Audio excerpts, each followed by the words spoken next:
Saio hau Nafarroako gobernuak diruz lagundu du.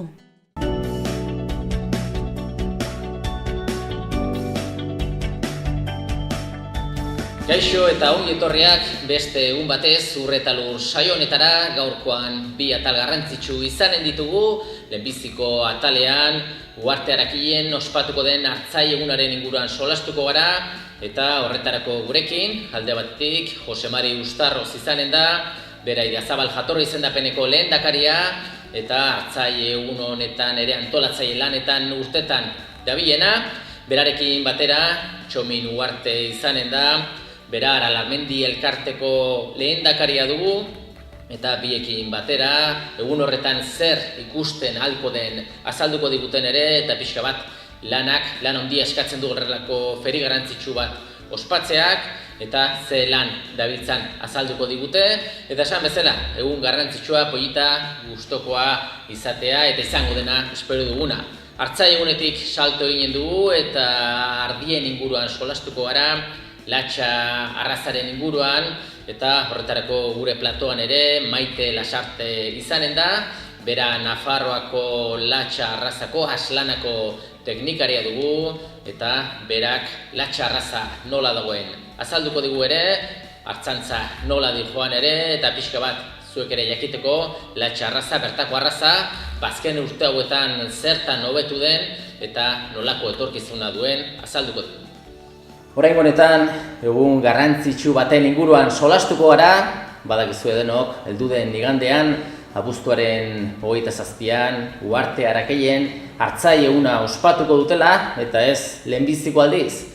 50. urteurrena edo edizioa ospatuko dute, eta horren inguruan zeresan handia duten bi gizon ditu nire alboan, alde batetikan Jose Mari Uztarroz, Idiazabal jatorri izendapeneko lehendakaria, eta Aralarmendi elkarteko ere koordinatzailea egun honetan, eta bestetik ere Txomin Uharte, bera Aralarmendi elkarteko lehendakaria, eta biek aski ongi ezagutzen dute besta handi hau, eta horren inguruan solastuko gara oraingoan. Jose Mari, zurekin hasteko, zuk ere esperientzia handia duzu feri honen inguruan, eta urtengoan ohore bat da ez zuentzat 50. urteurrena edo edizioa ospatzea, ez? Nola ari zarete bizitzen aurreko egun hauek? Poza handiakin eta ilusio handiakin dudarik gabe. Hau, hasi ginelarik, orain dela 50 urte, inor ez ginen espero 5, 6, 7 urte baino gehiago iraungo zuenik. Baina ez da hola gertatu, festak jarraitu zuen, gero eta Oiartzun eta indar gehiagokin, eta gero orain dela 36 urte hasi ginen Ardi-Latxaren gazta lehiaketan, eta honek indartu zuen, erabat indartu zuen, eguna bete zuen, zergatik lehendabizik urtetan Artzai zakur lehiaketa bakarrik egiten zen atxaldez. Eta horrekin eguna bete ginen, eta orain eguna motxa gelditu zaigu. Eta hau 50. hau, garai hartan hasi ginenak, inork ez ginen pentsatzen hau ospatuko ginenik. Lehenbiziko edizioa egin zelikan, Txomin, zu jaio berria zinen, ez? 6 bat hilabete edo izango zenituen, orduan zuzara pixo bat, historia osoan bizi izan duzu feri hau, modu edo adin desberdinekin, eta momentuan zeu zaitugu lehendakari, Aralarmendi elkarteko, ez ezakit, hau dan antolatzeko ze lan asko eskatzen du, eta jenderen laguntza handia, ez? Bai, dudik gabe, bai Aralarmendi elkartekoa, eta elkarteko kideak iaia herri guztiko biztanlea gara, ezakit, 18 eta 80 urte edo dena delako urten arteko 280 lagun gara, eta haietatik asko gehienak lanean egun hauetan. Lagunean ez bada gauza batzuetan, besteetan. Eta denboran ere, otsailetik hasita edo hori, lan eta prestaketan hasten gara, eta azkeneko 2 hilabete hauetan, udako 2 hilabete hauetan gelditu gabe. Egun eta gau eta goiz eta dena, norbait bada beti lanean. Oso ongi, azkenean hori da, gauzak ongi ateratzeko, aurretik lan asko egin behar da, eta Jose Mari, zu ere Idiazabal jatorri izendapenean ere lehendakaria, esperientzia handiko gizona, garbi dagoena da, Uharte, Sakana, danak latxari lotua zaudetela, ez? Eta beste hau, are gehiago, ez? Latxa arrazari, ardia arrazari, ez? Bai, hori da gure esan dezagun jatorria, ardilatxaren inguruan lehendabizi hartzai zakurrekin hasi ginen, ardilatxakan antzeuden, eta orain dela 36 urte arrisku batzuk baziren gaztaren aldetik, ardi beraren aldetik, eta hortan hasi ginen, jarraitu ginen hortan, kolaboratuko ginen Argarmendi elkartetik Idiazabal jatorri izendapenare sortzeko laguntzak, ekitaldiak, hitzaldiak, hainbat diskusio eta denak, eta gero Idiazabal jatorri izendapena 87an adostu zen, aprobatu zen, eta urten egingo ditugu 30 urte gure jatorri izendapen horrekin, eta lotua gaude Argarmendi Idiazabal jatorriakin eta jatorria Argarmendi elkarteakin. Hau beti gure zerbait da, biena. Bai, abuztuko azken igandean, jendeak bere egutegia markatu izaten du data hori, beti ere Uhartera joateko, eta ezakit, txomin pixka bat jendeak jakiteko aurretika. Zer topatuko du egun horretan, Uharten ze gitaragoa duzu antolatu? Bueno, pues lehendabizi esan, gitaragoa bete-bete izaten dela, urtero bezala. Gauza berri handirik ez dela sartzerik, orduero, momentuero dagoela zerbait, ekitaldiren bat eta goizatxoren bat martxan. Goizetik hasita izaten dugu Nafarroako ardilatxen lehiaketa edo sariketa, bai ekoizpenean eta bai morfologian edo saritzen dira ardiak. Ardi saldo ederrak etortzen dira eta ikusteko ederki ibiltzen dira. Gero jakina, gazta feria eta feria orokorrean egoten da, bai bereziki gaztarena, goizean, eta gazta lehiaketa. Josemari asko daki hortaz eta gazta lehiaketa hortan importanteena edo bukaera izaten da, enkantea, hainbat diru batzen da gazta horrengatik eta jendea bero hiltzen da. Eta baita bitartean beste lehiaketa batzuk ardi motzailena, ikusgarri izaten da, gizon horiek lanean ikustea, bere makinekin eta ardiekin minuturo ardi bat mozten dute eta martxa, hurrengora. Beste ekitaldi batzuk ikusteko, lasaiago ero, hartaldeak ere pasatzen dira, herritik, momentuen batean, eta dastatzeko, zentzumun guztiak trebatu behar dira eta daztamena ere, eta dastatzeko gazta ardikia ere prestatzen dute, inguruko elkarteek eta ardoa eta hortik aurrera produktu. Artisau feria ere goten da, artisauak lanean ikusteko aukera, eta gero ikuskizunen artean joaldunak egoten dira, musika, gora berak, bete-bete egoten da eta disfrutatzeko eta zentzumen guztiak zabaltzeko eguna izaten da, hori goztora, gozatzeko. Eta beti ere bazkari bat izaten da, ez? Nola ez, bai. Bazkari herrikoi bat, edo ezakit nola antolatzen duzuen? Bai, herri bazkari izaten da, eta aurten bereziki arreta handia jarri dugu gauza guztietan dudik gabe, baina baita bazkarian ere, aurten zikiroa izango dugu bazkaltzeko, Xuliarrea. Eta berrikuntza txiki bat sartu dugu, aurten baita irudi gileentzako, edo ez dakit argazkilaritza guztien zeienako, eta argazki lehiaketa bat egongo da, sari eder batzuekin parte hartu nahi duen guztientzat.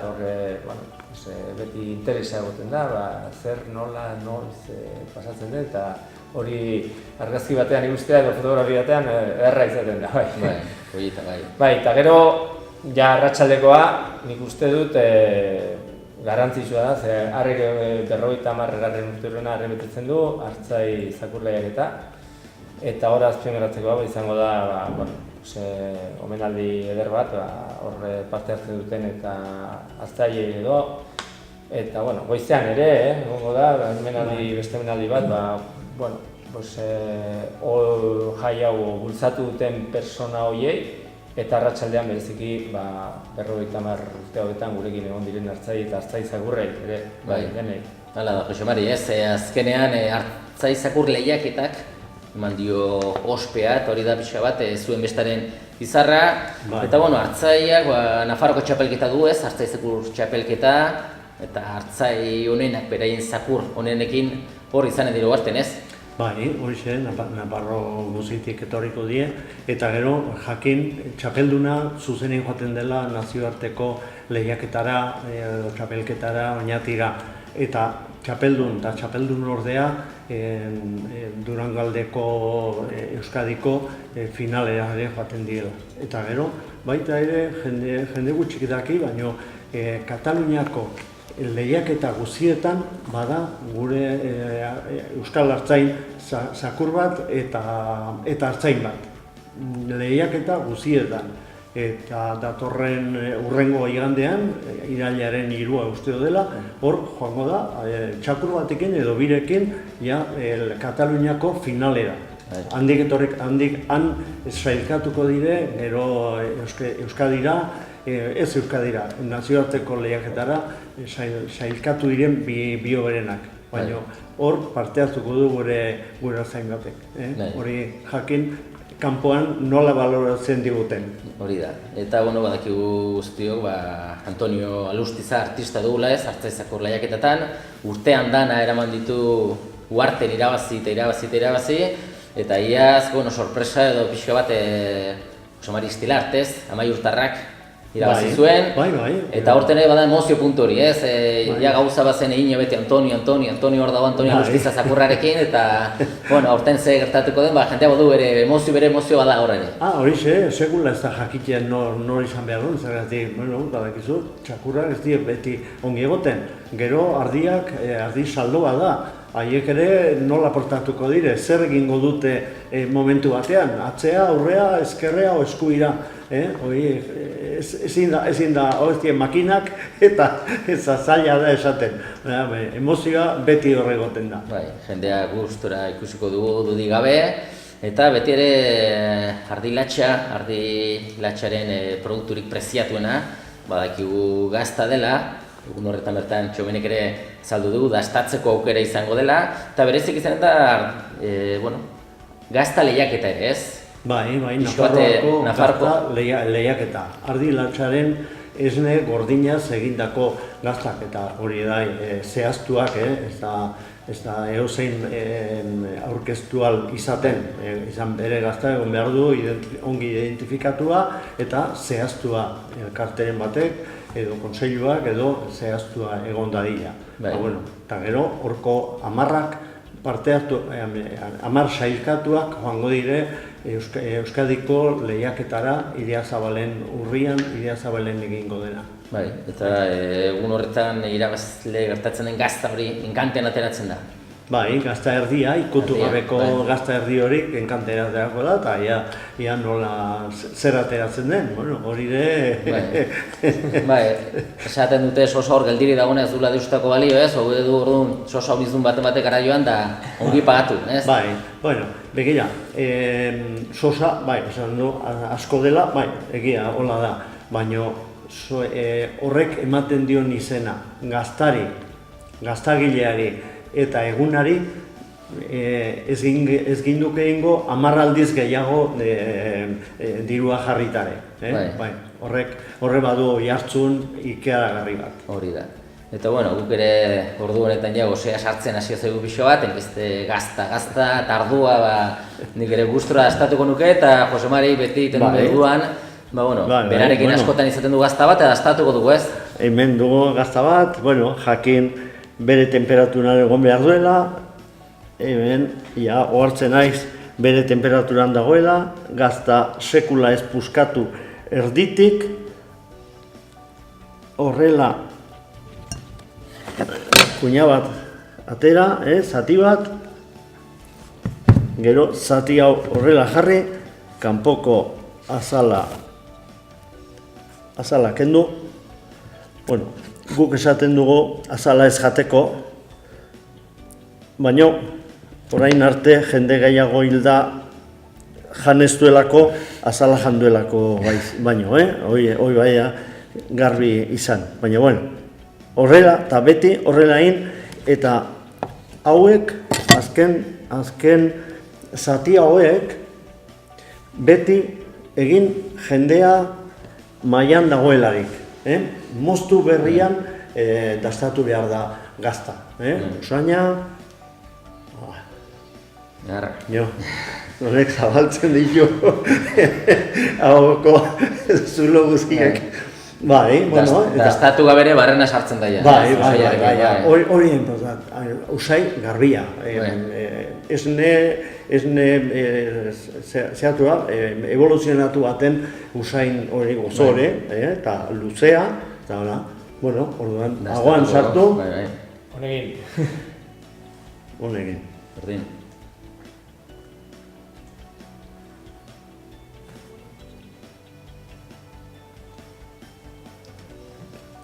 Horako masa goxo bat egin, beti egin behar da, pentsatzen zer ari garan eta zer bialtzen digun. Eta gero, irentzi ondorean, estarritik bialtzen duen goraintzia. Usaian hartzen ginoen bezala, usai gozo nortasunakin, hori irentzi ondorean mantendu dailea, hola garbi eta luzea, eta horrela da. Zeratik, zenbait produktu batez ere industrialetan, askotan agoak ez digu egia esaten. Gero opatzen daizkio bere akatsak, gero estarrian, irentzi ondorean, bialtzen duen gorantzi horrekin. Hemen, gazta garbi, gozo bat, eta beste zati bat eskatzen duen goraintzia bialtzen du. Orduen, uartera jaten direnak, probatuko ikustzelako gaztak, erosi detzazkete, hanberian, eta gozatu, egun guzien. Da gaztaren laguna handia beti ere ardo izan du, ez? Bai. Eguna 50 urte zire betetzen eta topo emarko dugu. Festa honak bezperatik ezautzen omen dire eta guk ere olain behar dugu, bezperatik ja ospatu. Venga. Beste 50 urte ikusi daitzagun. Hori da.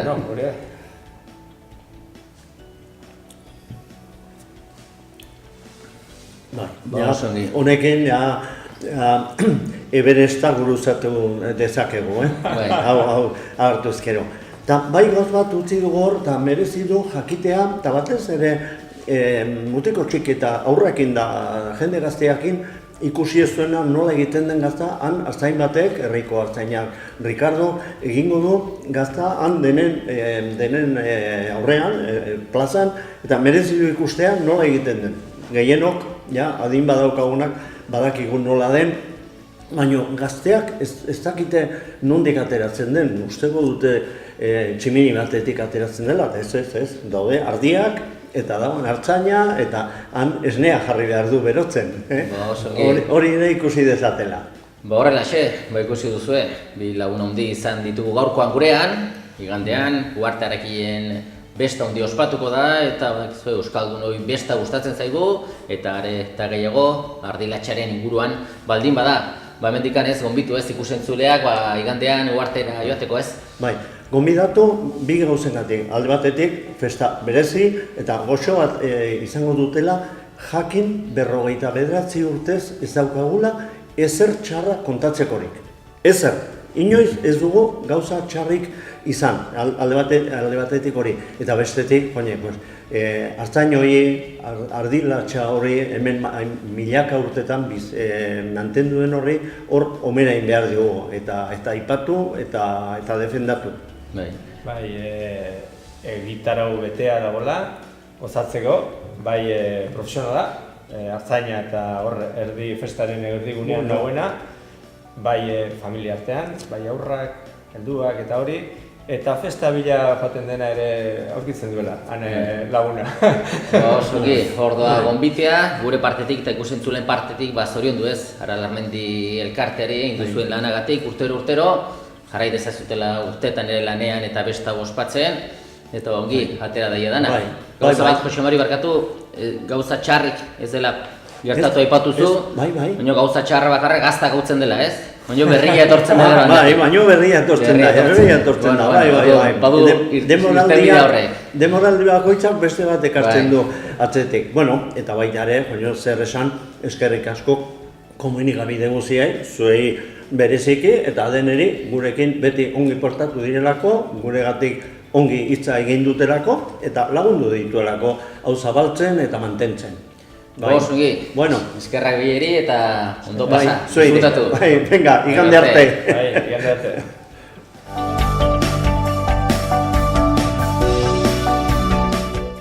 Orain honetan, Maite Lasarte dut nirekin, bera Nafarroako Latxa elkarteko Aslanako teknikaria du eta buru belarri hori biltzen da Latxa arrazarekin lanean. Eta Maite, zorionez esaten aldugu, Latxa arraza azken urte hauetan asko betzen ari dela, eta Latxa arrazarekin lan egiten dutenak zortedun batzu dira ez azkenean. Beno, zortedunak edo langileak ere bai, gaur egun dugun arraza jende askori esker da. Artzai askok lan egin dute gaur dugun ardia izateko, teknikarik ere bai, eta administrazioak ere beti bultzatu izan du gure lana, eta bai elkarlan bat da, eta nik uste ere etorkizunean ere hola jarraitu behar dugula. Ez da momentu bateko lan bat, baizik eta gure lana epe luzerako da, eta beti etorkizunari begirako lana da. Bai, hori da, Latxa arraza, ardi arraza, beti ere gure lurrei lotutako arraza bat dugu, eta beti ere jende batzuk hasi ziren, kanpoko arraza batzuk probatzen, baina garbi dagoena da, bertako lurren hobekien dagokiona dela. Eta horren inguruan, pixka bat hor zegoen erronka zen Latxa arrazarekin, ekoizpena, ez, kantitatea behar bada, ez, mugatu xamarra zela kantitatean, esne litrotan, baina gaur egunean ikusi du, genetikaren bidez edo gauzak aldatzen joan direla, ez? Hori da, bere garaian, duela 30 urte, Latxa arraza hobetzen hasi zenean, bertako arraza bat izatea, eta produkzio gutxiko arraza bat zen, ordura arte etzen asko hobetu, eta hori ikusten zen, eta beste kanpoko arraza batzuk ere bat zeuden, produktibitate handiagokoak, eta gure arraza baztertzeko asmoak edo egon ziren, edo zenbait artzaik konsideratu zuten, eta teknikarik ere bai ez, beste modelo batzuk interesgarriagoak zirela. Gaur egun, justo aurkakoa ez, bertako arraza bat izatea, konsideratzen da arrazaren balio bat dela.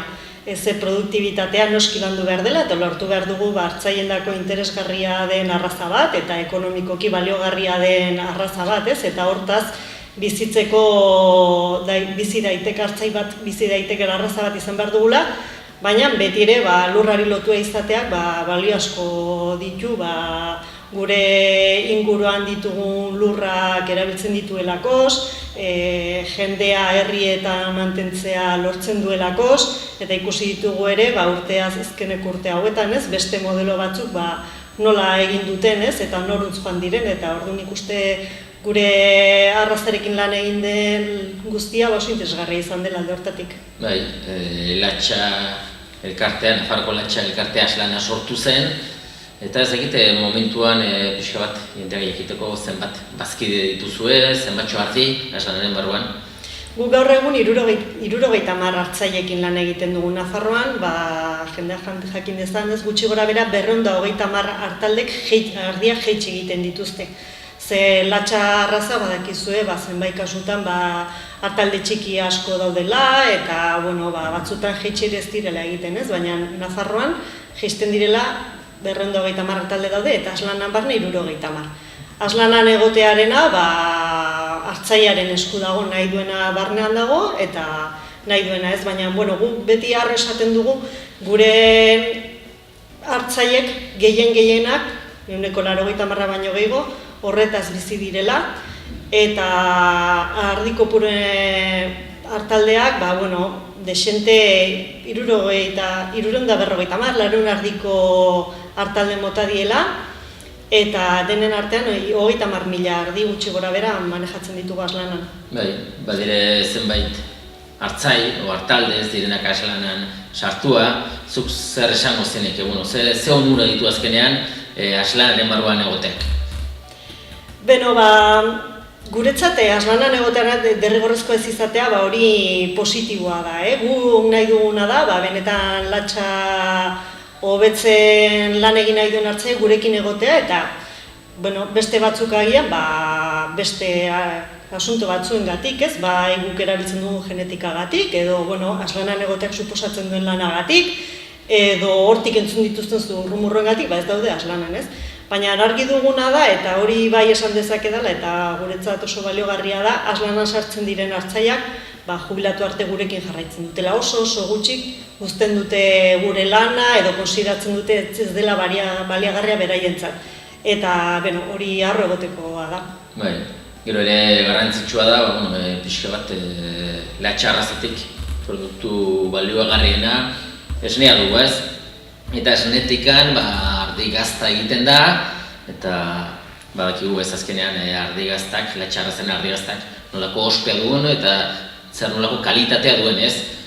Latxarekin lan egiten duenentzat ziurtasun bada hori, ez? Berak ekoizten duen produktu hori merkatuan baloratua dagoela, ez? Gazta bintzat, ez? Hor dago beste erronka, esnea saltzen duenak eta gazta egiten ez duenak, bertze prezioetan saltzen duen, beste borroka batzu dira horiek, baina produktu bezala oso baloratua dago, ez?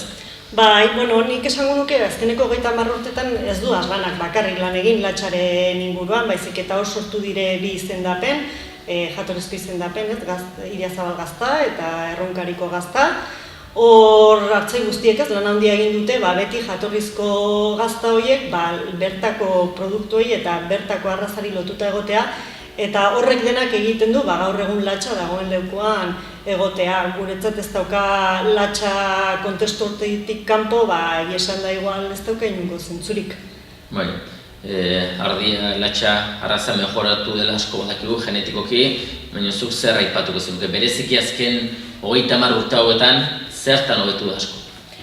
Gure lehenengo lana izan zen esne kantitatea hobetzea. Gure arraza besteekin konparatuz, eta inguruan ikusten genituen arrazekin, edo gure arraza bera iparraldean askoz ere produktiboagoa zen, ez? Eta lehenengo 20 urteko lana izan zen esne kantitatea hobetzea ardiko. Hor, lehen 70, 80 litro esne ateratzen bat ziren ardiko, orain 150ko media dugu, nahiz eta baditugu hartalek 250 litroko mediekin, eta gero hor ere, beti kontutan hartu behar da, hartalde bakoitza ze egoera daukan, ez? Lur aldetik, edo manejo aldetik, edo gero ere hartzaia fin lan egiten duen, edo ez, edo gauza asko daude hor barruan, ez? Baina gure lehenengo urtetako lana zentratu zen esne kantitatean.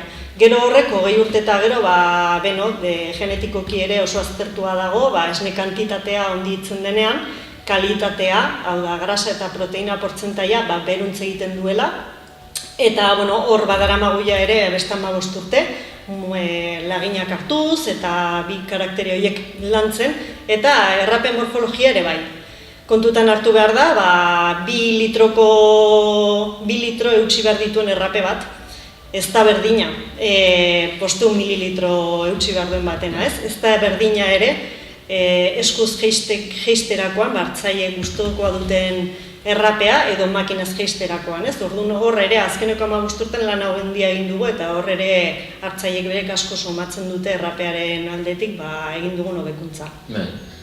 Hartzailei laguntz hori emateko, pixka bat hartaldeak hobetzeko, aslanatik zenbat persona zaudete, nola antolatzen zarete? Bi kontroladore deitzen ditugu, esne kontrolak eta hartaldetara hilabetero joaten diren bi langile ditugu, Mariaje eta Elena. Bulegoan ere eta zenbait kontrol egiten eta kartxo dago, eta gero teknikari eta koordinatzaile bezala pixkat, ni maite. Bai, Orain da momentua non esaten aldugun, latxa arraza etorkizunezko arraza bat dugula, eta euskaldunak saioten garen, ez dugula galduko, ez? Nik uste ez, gauza hauek inoiz ez dakizu, hemendik 10 urtetara sortu daiteke beste bakizu mundua zehazkar dijoan, ez? Baina, gu hemen egon, baina milaka urte lehenago hor dago, seguru ere hor egongo da, eta landu behar dugu, etorkizunean gure hartzaik behar duten arraza egokitzea horretara, eta nik uste orain arte lan egin dugun bezala jarraitzen badugu, nik oso etorkizun ona ematen diot. Ikusten dugu feria askotan gaztaleak eta ugari egiten direla, hartzai egunean ere uhartarakien gaztaleak eta berexe izaten da ere, baina ez bakarrik gazta, baizik eta ardi bera edo ari bera leku askotan lehiatzen dire, eta hor dugu kasu ez, uhartarekieko hartzai egunean ere, ze lehiaketa izaten da ardi latxa. Uhartarekiko hartzai eguna zesan dezakegu ez, jendeak ez dakina hartzaindako eta latxarrazaren dako, gure eskaparatea da, eta eskaparate gaina ezin hobea, galdetu izan ditugu zer egin dezakegu festa hori hobetzeko, eta ez dakit zer egin daiteken ez, oso egun borobila da, eta guretzat aslanarentzat beti esaten dugu eskaparate bat dela, lehiaketa bat da, eta horrek beti puntu bat ematen du ez, hartzaileei, ara eramaten dituzten ardiak esfortzu bat egiteko politak egoteko eta ederrak egoteko, gero esne kantitatean eta urtean esne gehien eman duen ardiak saritzen ditugu. Hori hartzaien dako, ematen du olako interes puntua ez, baina aslana orokorran elkartearako, guretzat da gure lana erakusteko modu bat eta hor egoteko gure lana erakusteko modu bat, eta ze ardimotak dauden, aslanan dauden hartzaietan, inseminazioko seme alabak nolakoak diren ikusteko, beste hartzaiek ere ikusteko, eta, denek hor ikusteko. Guztiontzat besta poieta, eta ez egite ahariak ere lehen aipatu ditut, ahari aldetik da, beste azienda batzuetan, adibidez, behietan, badakigu zezenak baztertzen direla, zezenen naziak altxatzen direla, ardien kasuan, arrazaren kasuan, badire ahari oso bereziak non zaintzen diren, beraien nazia ontzen den, konsanginea hori ongi kontrolatua dago ere. Beti esaten, genetikan individuo bakoitzak arra edo emea balio berdina dauka, ez? Gure genen erdia amangatik dator eta beste erdia aitarengatik dator. Baina hartalde mailan edo genetikako eskema baten barruan, ahari batek, ardi batek, baina askoz ere pisu handiagoa dauka, ez? Guk arrazako ahari hoberenak inseminazio zentru batera eramaten ditugu, mutur beltzen kasuan intiatuen oskotzen den inseminazio zentrura, eta mutur gorritan arkauten ardiekineko inseminazio zentrura, eta hor ahari hoberenak, 120 dosi banatzen ditugu aharik eta hartalde gehiagotan, testajean jartzeko, hau da, ahari horiek ea ze geneak transmititzen dituzten bere alabei ikusteko. Alaba horiek, ardi horiek, esnea ematen dutenean, esnea ematen hasten dienean, hau da, estaltzen dienean eta umetzen dienean, eta esnea ematen ari dienean, begiratzen dugu, ze alaba mota botatzen ari dien gustatzen zaizkigun, edo ez gure karakteretarako. Eta horren arabera, berriz jartzen ditugu mejorante bezala edo betzaile bezala inseminazioan edo kanpora botatzen ditugu, ze guretzat ez dira hobetzaileak edo baditugu beste batzuk hobeak. Orduan, aharien pisua oso garrantzitsua da selekzio eskema batean. Ditugu ahari batzuk 200 alaba dituztenak edo 150 alaba dituztenak, orduan, logikoki ahari horiek genetika asko uzten ari dira hurrengo belaunaldietan, ez? Eta konsanguinidadeari begira, noski guk oso neurtua dugun parametro bat da. Selekzio eskema batean, izenak berak esaten duen bezala, hobekuntza bideratu egiten dugu. Eta bideratzen dugun bitartean ere, beti kontrolatzen dugun noruntz bideratzen ari garen, ez? Eta hor, beti esaten da, oso homogeneoa den karaktere bat ezin da hobetu. Denak beltzak izango bagina, gure alabak ezingo ziren egun batean txuriak izatea barbadira, ez da posible, ez da, orduan, hori asko neurtzen dugu eta asko begiratzen dugu. Ahari bakoitza, zenbat alaba dituen, zenbat eta alaba asko baldin baitu batzutan ere kendu egiten dugu, hartaldeen inseminazio egiterakoan gure informatikako programa batek esaten du ze ardi, ze aharikin akoplatu behar den, konsanguinidadea kontutan hartuz, eta bai, oso garrantzitsua da konsanguinidadea. Bai, badakigu gero ere, ardiak mantentzeko hartzaile behar dire, eta hartzaileen kasuan hartaldeak zubiltzen zaretenak ikusten da jende gaztea poliki sartzen ari dela, bastan aldean Julen Arburua ordua adibidez, eredu garbia, hartzailea gazte egiten du ere, pixo bat behar du bez atzetikan, gobernutik ere lagundu behar den, baina pixo bat etorkizuna bat landu behar da ez. Gobernua eta bai teknikariek eta nik uste esango nukeia soziedade guziak, landu beharko zuen zerbait dela.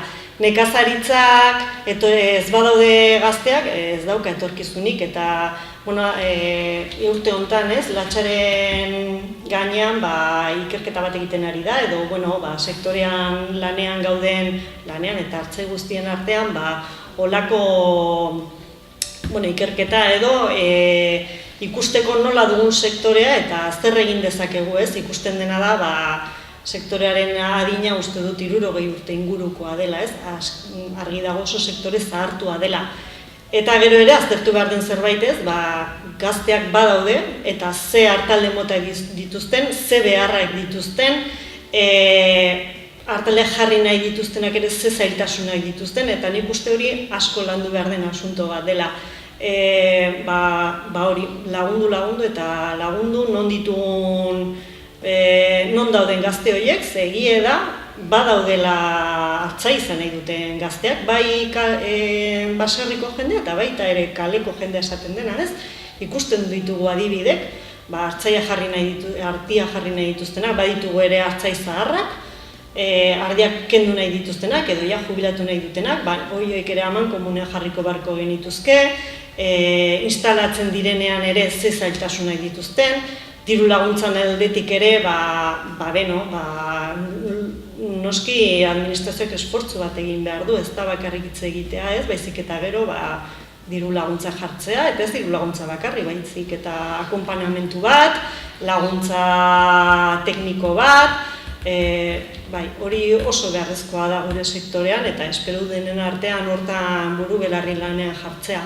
Bai, alaxe, izan da dira, hor badakigu ere badela oinate alde hortan hartzaile eskola ez, hor bertan ere horretu nahiz Arkaitz Bizente Sunbildarra hortik pasatua da, bere hartalde ere osatu du, eta hor da erronka ez, pixka bat badakigu profesionala direla, lan egiten dutela, produktua ere kalitatezkoa dela, denon artean bultzada bat eman. Horiek denak oso adibide politia dira ez, eta hor bazpanen baituzu beste gazte batzuk igual ere instalatuko dienak, Lesakaldean, Azpilkuetan, eta ikusten dugu, jendeari nik uste orokorrean hartzantza gustoko den zerbait dela, eta orduan hor jarri behar dugu gure enpeño guziaz, jende horri laguntzen, eta oso ongi, ikusten duzue, maite astea dugu, baina urte askoko esperientzia du hartzantza munduan, aslanaren barruan, eta guzti hori beharrez hori lortu behar dugu, nekazaritzak eta bereziki ere abeltzantzak gure arrazak mantendu, gure arrazak zaindu, eta arraza horiek zainduko dituzten etorkizuneko gazteoi aukera bat eman, eta aukera eman ondotik lagundu eta goxatu.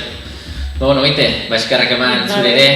Zuei beti aukera ematen didazu hitz egiteko latxaren inguruan, eta benetan eskertzen dizuet. Oso ongi, beste bat arte mila esker. Bale, agur.